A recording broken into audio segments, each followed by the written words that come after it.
Sebenarnya kendala paling besar itu adalah tentang perizinan.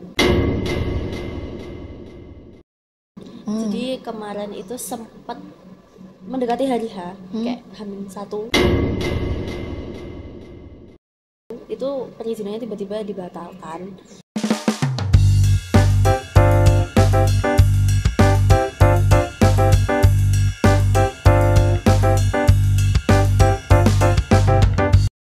Halo semuanya, kembali lagi di podcast Himaseta dengan judul Di Balik Layar Besar Proker Himaseta. Nah, kali ini aku Fazria Laila akan membersamai kalian dalam podcast kali ini yang dimana akan membahas proker-proker besar yang ada di Himaseta. Di Himaseta sendiri itu ada beberapa divisi, di mana ada divisi sniper dan divisi sniper itu salah satunya ada proker World Dance Day atau Hari Tari Sedunia. Kali ini aku bakal ngebahas apa-apa aja sih persiapan dari World Dance Day ini. Langsung aja kita ngobrol bareng penanggung jawab acaranya. Halo Mbak. Halo semuanya. Apa kabar? Baik. Sebelum masuk ke pembahasan boleh dong Mbak kenalan dulu ke teman-teman kita dan ceritain sedikit tentang proker WDD ini. Nah, teman-teman semuanya, perkenalkan nama aku Damara Kanita Husna, biasa dipanggil Anit. Aku dari angkatan 2023. Di sini aku dari divisi sniper atau seni pertunjukan yang megang proker World Dance Day atau biasa dikenal Hari Tari Dunia. Terima kasih ya Mbak Ria sudah mengundang saya. Iya, oke. Apa sih tujuan utama dari perayaan World Dance Day di Himaseta tahun ini? Oke. Jadi sebenarnya tujuan utamanya ya jelas untuk dari namanya aja itu kan World Dance Day. Ya tujuan utamanya untuk kita memperingati Hari Tari Dunia.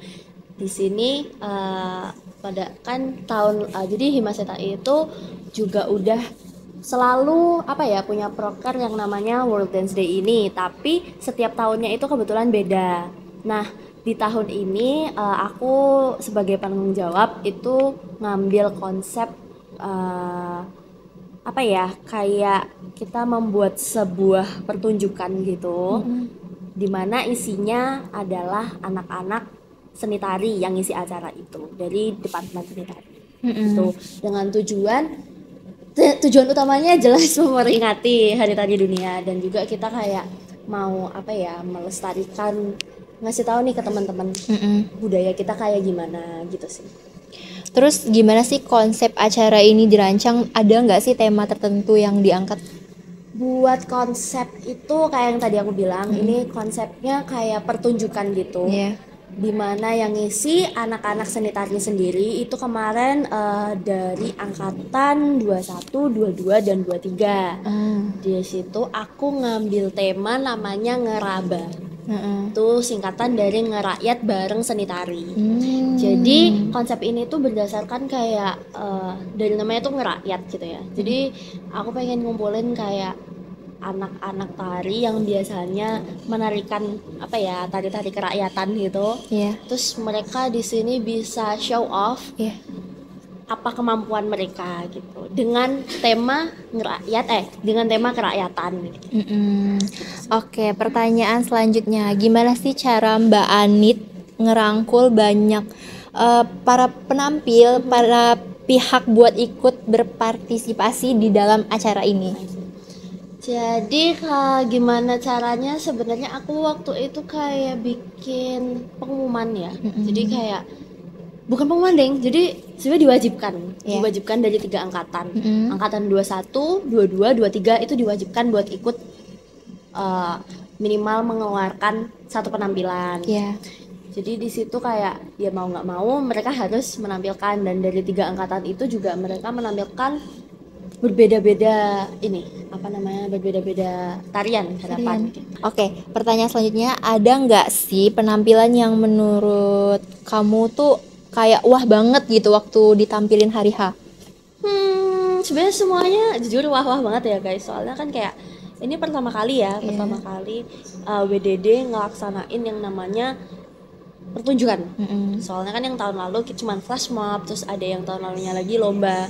Nah, yang di tahun ini kan pertunjukan. Jadi kayak di situ apa ya, kakak-kakak tingkat dan angkatanku sendiri, angkatan kita itu kayak apa ya, ya nunjukin gimana mereka punya karya gitu. Jadi Iya. menurutku semuanya wah, jujur kayak amazed, dan aku seneng banget ngeliat kayak mereka punya wadah buat nih loh angkatanku kayak gitu. Oke, aku boleh tahu nggak sih rangkaian acaranya dari awal sampai akhir tuh apa aja? Oke.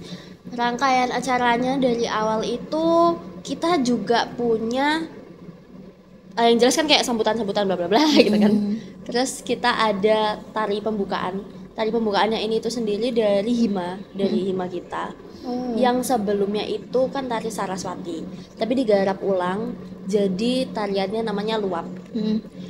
Yang seharusnya itu ditampilkan waktu pembukaan, tetapi karena ada kendala waktu itu, ada salah satu personel penarinya yang berhalangan, sangat tidak bisa ikut, akhirnya kita diganti dengan tari pembukaan. Waktu itu apa ya, Pujastuti atau Gol Ayun-Ayun gitu, aku lupa.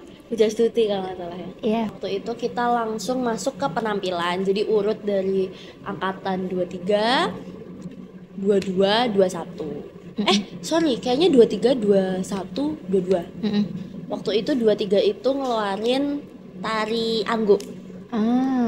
Yes, 23 ngeluarin tari anggo. Terus buat yang angkatan 21 itu ngeluarin kayak tari dari Melayu, Sumatera gitu. Aku jujur lupa sama judulnya. Terus yang angkatan 22 itu ngeluarin kayak apa ya, perayokan ya itu. Terus setelah itu kita juga ngadain kayak apa ya, ara-araan gitu. Cuman kayak rutenya cuma pendek doang. Jadi dari depan WS ke arah depan Kusbini. Itu kita selama ara-araan itu kita juga nari. Jadi kita punya flash mob yang emang sengaja dibikin khusus buat World Dance Day. Terus kayak kita nariin bareng-bareng 3 angkatan itu. Wow, gitu. keren. Oke, pertanyaan selanjutnya, ada nggak sih dampak positif dari diadainnya proker ini buat Himaseta? Pasti banyak menurutku, karena kayak itu tadi aku bilang dari awal, kayak itu jadi wadah gimana teman-teman bisa ngasih pertunjukan yang tidak terlalu formal. Jadi kan biasanya kalau kita di acara-acara lain kan kalau pertunjukan formal banget gitu ya. Iya. Terus kalau di sini kemarin tuh ya informal aja, non formal, kayak terserah kalian mau mengekspresikan diri seperti apa gitu. Iya, iya. Terus sih comel ya. Terus aku mau nanya nih, kan pasti setiap acara tuh ada kendalanya kan. Nah, waktu acara ini berlangsung tuh apa sih kendala yang terjadi? Sebenarnya kendala paling besar itu adalah tentang perizinan.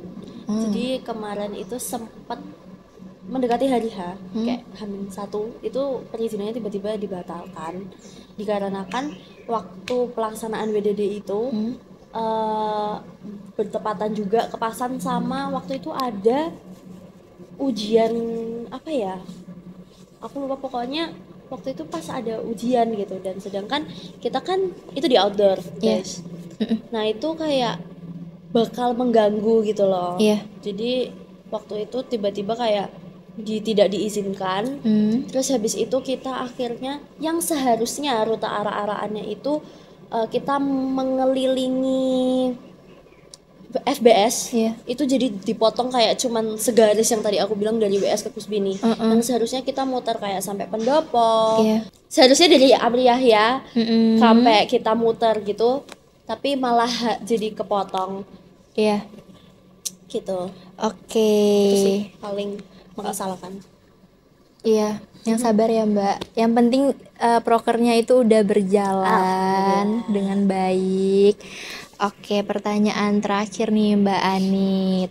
Apa sih evaluasi yang Mbak Anit lakuin buat Proker WDD ini. Terus harapan kamu buat tahun berikutnya Proker WDD ini apa? Evaluasinya jelas harus lebih matang persiapannya. Karena ini kan melibatkan nggak cuma angkatan kita, nggak Iya. cuma Himaseta, Iya, tapi benar. kayak kita melibatkan banyak angkatan dan banyak itu kan sasarannya masyarakat umum juga. Jadi kayak memang harus harus matang ininya apa namanya persiapannya. Jadi Iya. nggak ada miskomunikasi. Soalnya kemarin kebetulan di prokerku juga ada beberapa miskomunikasi. Contohnya kayak ya tentang surat perizinan dan lain-lain kayak gitu. Untuk harapannya aku pengen semoga proker WDD ini selalu apa ya kecapai di setiap tahunnya. Karena kayak kemarin aku udah mengusahakan biar di WDD ini kita punya flash mob tetap yang akan selalu dilakukan setiap WDD. Jadi semoga besok-besok buat apa proker WDD di tahun depan bisa kesampaian lagi gitu sih. Oke. Wah, ngobrol sama Mbak Anit ini benar-benar inspiratif banget ya. Oke, dari persiapan sampai pelaksanaannya tuh ya, benar-benar perjuangan gitu ya teman-teman. Oke, terima kasih banyak buat kasih Mbak juga. Anit udah berbagi ceritanya tentang Proker WDD ini. Semoga acara ini makin sukses di tahun berikutnya. Tahun berikutnya. Dan buat teman-teman yang lagi nonton, jangan lupa dukung dan apresiasi kegiatan kita. Dan sampai jumpa. Bye bye.